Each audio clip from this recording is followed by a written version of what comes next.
What's up, everybody? Welcome to another edition of Driving with Duck, now on YouTube and on Facebook. I just left work. I'm navigating a really bad migraine, so bear with me for a moment. I was kind of lost in my head today, thinking, and I started kind of drifting off into thinking about blessings. And it occurred to me that at this stage in my life where I'm at, that I misidentified a lot of blessings in my life. And I think a lot of people do. So for some of you, if you're looking for a sign, what I'm about to say is it. I took a lot of blessings, as a lot of people do, that I had, and didn't identify them at their worth simply because of the amount of work that went into that blessing materializing. Blessings start off as little seeds sometimes, and it takes work to get them to grow, so that they can manifest into what you asked for, what you wanted them to be. For example, if you have a problem paying your bills, you have a very difficult time managing your day-to-day finances, and you pray and you pray and you pray for the money to pay all of your bills, feed your kids, put gas in your vehicle, so on and so forth. And you're walking down the street and a guy stops you and says, "Hey, I need help at this landscaping company and I'm paying X amount of dollars an hour. I'd like to hire you. I need laborers right now. I'll hire you." And it's more money than you're making at your current job. And you would probably say no because the job is too hard.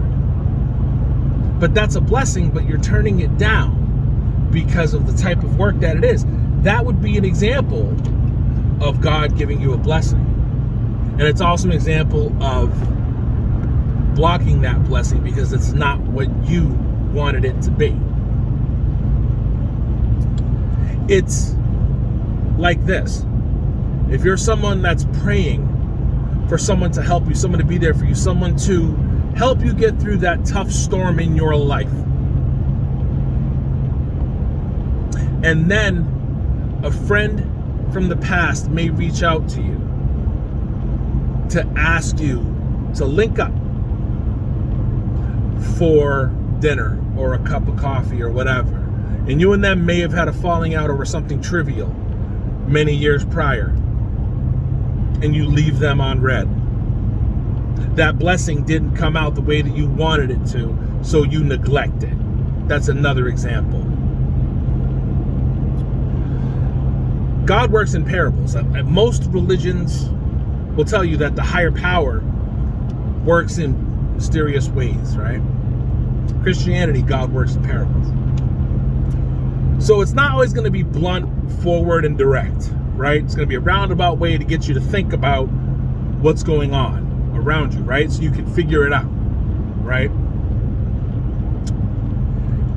And there were so many times as I look back over the course of my life where I now realize that the things I was going through, the things that I had at certain points in my life were actually blessings. It was just that I needed to put in a little more work to make that blessing manifest itself.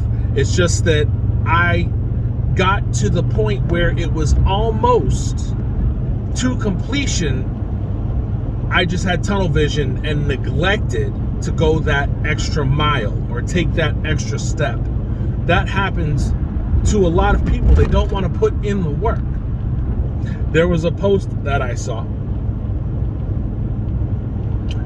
where people, it was something like, I'm paraphrasing, people will ask God for a cake and then he'll send them the flour, the sugar, the eggs, the vanilla, and the frosting, and they'll complain about it because they don't want to put in the work.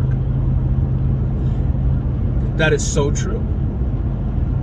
And I was one of those people with a lot of things in my life.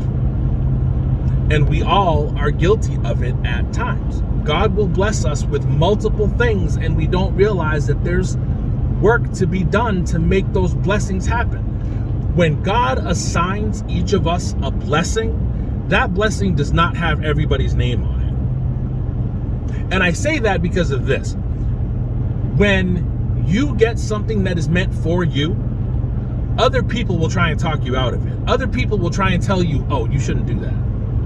Oh, that's not a good idea. That's not a good look. But if you feel in your heart that that was meant for you, that God sent that for you, then by all means, you should stick with that.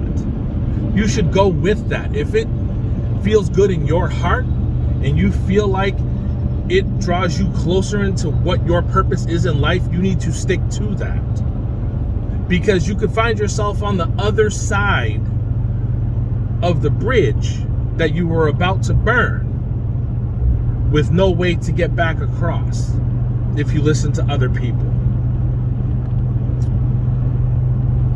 In life, we all have choices to make. When we get our blessings, we can either work to watch that blessing grow and blossom into what it's supposed to be, or we can totally neglect it and ignore it and let it fizzle off into nothing. And then what happens? Blessing blocked, never to be heard from again. And if it remanifests itself, it'll be in a different format, possibly in the form of a different person, place, or thing. And unfortunately, it's entirely different and it's nowhere near the same thing. So I think it's much easier when you take your blessing and you hold on to it and you really pray on it and you find out what that blessing has in store for you. And it's not going to be popular a lot of times because, again, blessings don't have everybody's name on them. They have yours and they're personal. Just like everybody's relationship with God is very personal. Only you can understand what that blessing is and what it is meant to be. So you have to take your time and watch that blessing unfold. You can't block it. Other people will love to watch you block your blessing because sometimes people don't understand your blessing.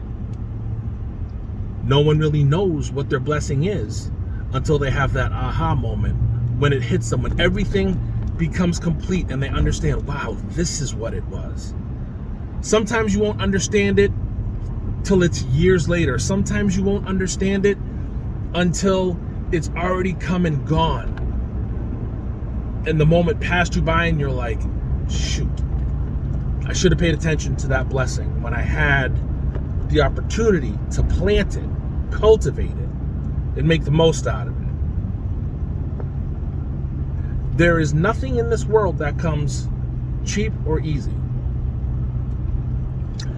But when it comes to the blessings that we get, albeit it's going to be something that's given and it's made for us because, again, what God has for us is for us, and that's absolutely the truth. But at the same time, you have to be willing to trust in it and accept it.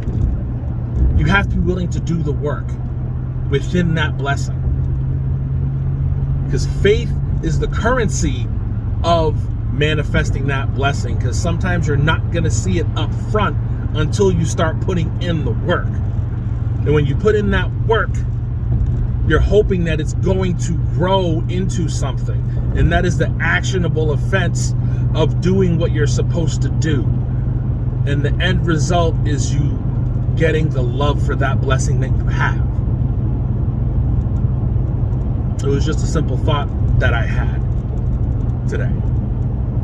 And I realized that sometimes those blessings that we receive, sometimes we let them just pass us by. some that we need to take back to the drawing board and rethink, so that the next time we won't be so careless with the blessings that God's trying to manifest in us, for us, and through us. So this has been another edition of Driving with Duck. I appreciate you listening if you went all the way through. But I'll sign this one off as I always do. Search up hashtag Driving with Duck on Facebook for older videos. Hashtag DRIVINWITHDUCK. Love and light, my friends. I wish you the very best day. Today's my Friday, so we'll talk again soon.